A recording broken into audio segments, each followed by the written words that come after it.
रूस और यूक्रेन की जंग में नया टर्निंग पॉइंट आने वाला है, क्योंकि ज़ेलेंस्की को अमेरिका के जिन फाइटर विमानों का इंतजार था, वो फाइटर विमान गुपचुप तरीके से यूक्रेन पहुंच गए हैं। इन विमानों को पुतिन की सेना की नजर से छिपाने के लिए अलग अलग हिस्सों में यूक्रेन पहुंचाया गया है और अब ये विमान असेंबल होने के बाद अगले कुछ घंटों में आसमान में उड़ान भरने के लिए तैयार हो जाएंगे।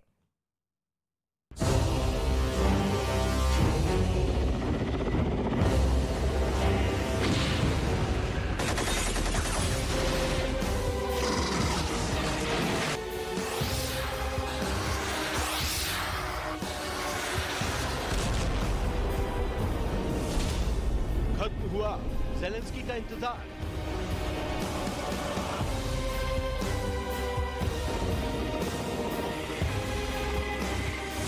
अब महायुद्ध में आर या पार।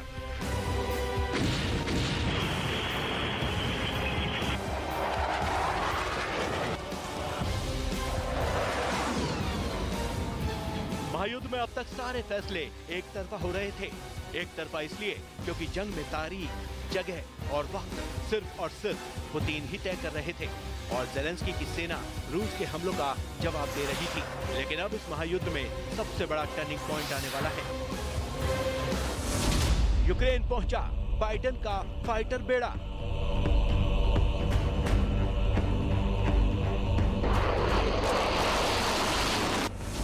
गुप्त रास्ते से पहुंचाए गए फाइटर जेट।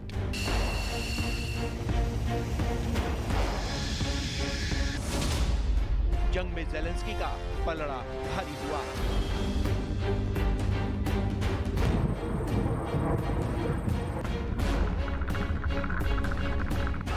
पिछले कई हफ्तों से ज़ेलेंस्की अमेरिका और नेटो देशों से फाइटर विमानों की डिमांड कर रहे थे। हाथ जोड़कर मिन्नतें कर रहे थे कि बाइडेन उन तक किसी भी तरह से फाइटर विमान पहुंचा दे, ताकि वो पुतिन की सेना को जंग में मजा चखा सके। До всієї тієї зброї, якої потребуємо, яка є у наших партнерів і яка співставна зі зброєю, яку використовує Російська Федерація, ми б уже завершили цю.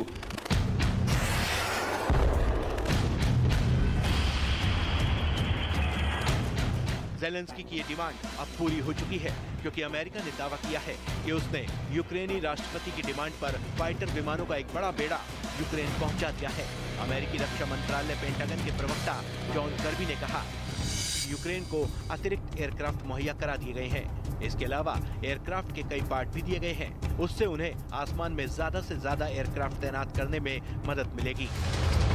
हालांकि अमेरिका ने यह खुलासा नहीं किया कि उसने यूक्रेन को कौन से फाइटर विमान दिए और कितनी संख्या में दिए। यही नहीं, अमेरिका ने यह भी नहीं बताया कि उसने यूक्रेन तक फाइटर विमानों का बेड़ा किस रास्ते से पहुंचाया। हालांकि ये भी कहा जा रहा है कि फाइटर विमानों का बेड़ा कंसाइनमेंट की तरह यूक्रेन में पहुंचाया गया। मतलब ये कि फाइटर विमानों को डिसेंबल कर, यानी कि अलग अलग करके उसे अलग अलग हिस्सों में यूक्रेन पहुंचाया गया, जिससे रूस को इसकी भनक तक नहीं लगी।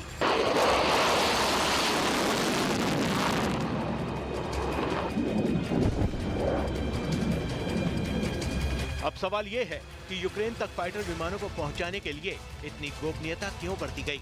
इसका जवाब है 2 दिन पहले यूक्रेन के ओदेसा से आई ये तस्वीरें। ये 2 दिन पहले की तस्वीरें हैं, जब ओदेसा के पास रूस ने उस विमान को नेस्ते नाबूद कर दिया जिस विमान से यूक्रेन को हथियार भेजे गए थे। इसी घटना से सबक लेते हुए अमेरिका ने इस बार पूरी गोपनीयता बरती। यहाँ तक कि उसने ये तक खुलासा नहीं किया कि उसने अपने कौन से फाइटर विमान यूक्रेन को भेजे हैं, ताकि उन फाइटर विमानों के इस्तेमाल से पहले ही रूस उनकी काट ना निकाल सके। करीब 2 महीने से जारी महाजंग में रूस के हवाई हमले सबसे ज्यादा असरदार साबित हुए हैं। युद्ध की शुरुआत में रूस ने फाइटर विमानों का पूरा बेड़ा यूक्रेन के आसमान में उतार दिया और देखते ही देखते यूक्रेन के शहर एक एक कर धुआं हो गए।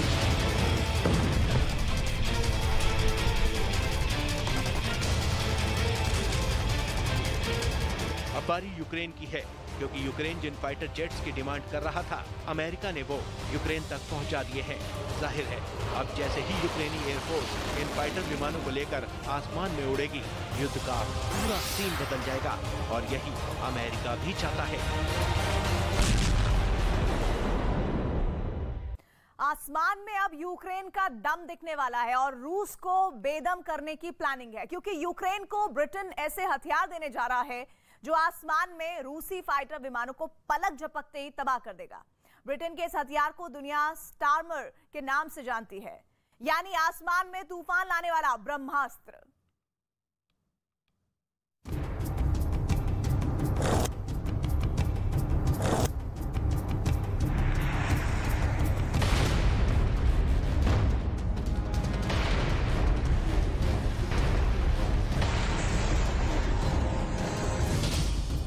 यूक्रेन की धरती पर आसमानी कार।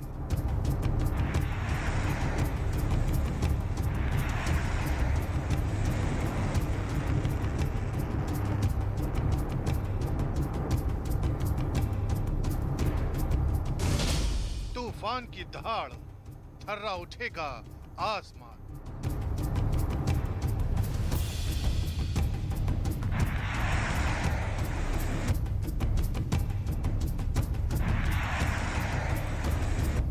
दुनिया इसे तूफान के नाम से जानती है और ब्रिटेन इसे स्टॉर्म कहता है, क्योंकि जमीन पर गरजने वाला स्टॉर्म आसमान की ऊंचाई पर जब बरसता है तो तूफान का बवंडर उठता है। ऐसा बवंडर जो बड़े बड़े फाइटर विमानों को अपने आगोश में लेकर उसे तहस नहस कर देता है।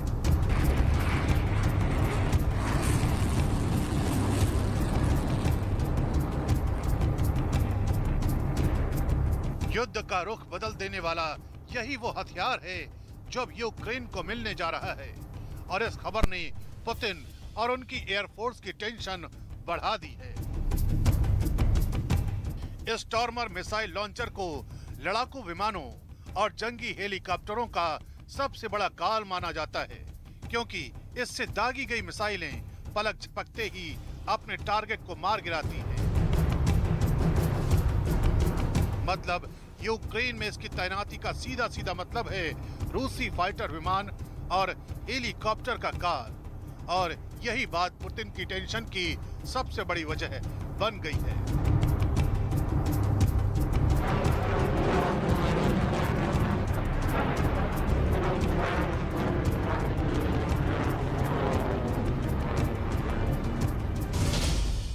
स्टॉर्मर मिसाइल लॉन्चर की मदद से एक बार में 8 मिसाइलें दागी जा सकती हैं। इससे निकलने वाली हर मिसाइल 3 अलग अलग हिस्सों में बचकर दुश्मन पर टूट पड़ती है।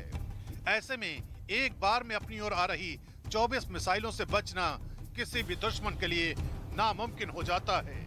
यही नहीं, इसकी मदद से करीब 5 किलोमीटर दूर से ही दुश्मन पर लेजर बीम के जरिए सटीक निशाना साधा जा सकता है।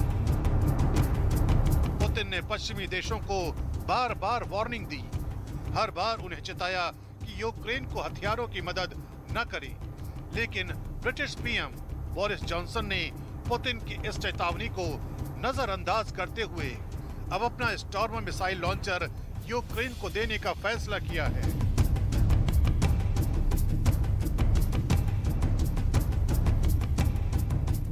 यूक्रेन को यूरोप से मिलने वाले हथियारों में स्टॉर्मर मिसाइल लॉन्चर को अब तक की सबसे घातक सैन्य मदद के तौर पर देखा जा रहा है, क्योंकि ये ज़ेलेंस्की के पलटवार को और धार देगा, और यही बात पुतिन को खाए जा रही है।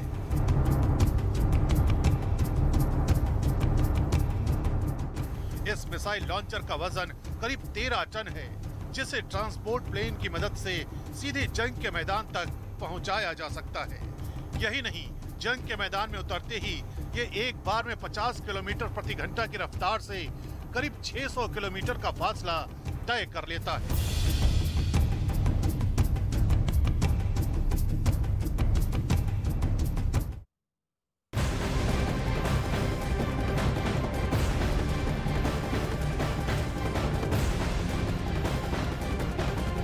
बड़ी खबर इस वक्त आ रही है, यूक्रेन का चर्निव शहर भी रूस की बमबारी से तबाह हो चुका है। शहर के कोने कोने से धुआं उठ रहा है, इमारतें जलकर खाक हो गई हैं, पूरा शहर वीरान हो गया है।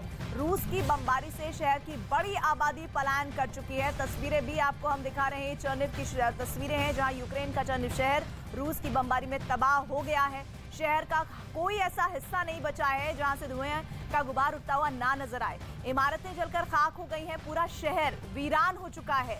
वहां अब कोई भी इंसान नहीं रहता हुआ दिख रहा है। तस्वीरों के जरिए तो कम से कम यही जानकारी मिल रही है। रूस की बमबारी में शहर की बड़ी आबादी पलायन कर गई है। क्या रूसी युद्धपोत की तबाही दुनिया में तीसरा विश्व युद्ध शुरू करवाएगी? ये सवाल इसलिए उठ रहे हैं क्योंकि अब इस महायुद्ध के बीच अरबपति एलॉन मस्क पुतिन के निशाने पर आ गए हैं। पुतिन अपने युद्धपोत की तबाही के लिए एलॉन मस्क को गुनहगार मान रहे हैं। अब अगर पुतिन ने एलॉन के खिलाफ कोई भी मिलिट्री एक्शन लिया तो ये सीधे सीधे विश्व युद्ध की घंटी होगी।